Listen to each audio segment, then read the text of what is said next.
Vi går i denne tid gennem nogle hårde år. Danmark har en udfordring. Krisen har gjort os fattigere. Mange står uden job, ikke mindst vores unge.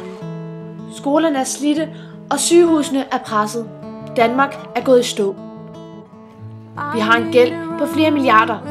Vi får flere og flere elever i klassen, mindre lærere og mindre tid til den enkelte. Socialdemokraterne vil løfte i flok. Højere afgifter på fedt, sukker og tobak kan hjælpe os i gang. Det giver os mulighed for en nem start på et sundere Danmark. Mere vindenergi og mindre CO2. Giver vi lidt, når vi kører på de mest trafikerede veje eller ind i de store byer? Trækker det folk fra bilerne og til cyklerne, eller det offentlige, som gør det billigere for alle at tage offentlige transportmidler? For få unge uddanner sig. Tusinder af job er forsvundet. Skoler og sygehuse er slidte. Vi kan få styr på dansk velfærd og økonomi igen. Det kræver, at vi skaber nye vækst og nye jobs. Og at vi alle yder lidt mere.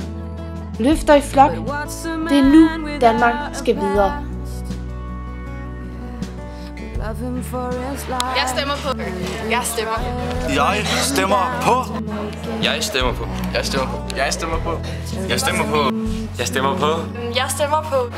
Jeg stemmer på. Jeg stemmer på. Jeg stemmer på. Jeg stemmer på Socialdemokraterne. Stem på det fornuftige. Stem rød.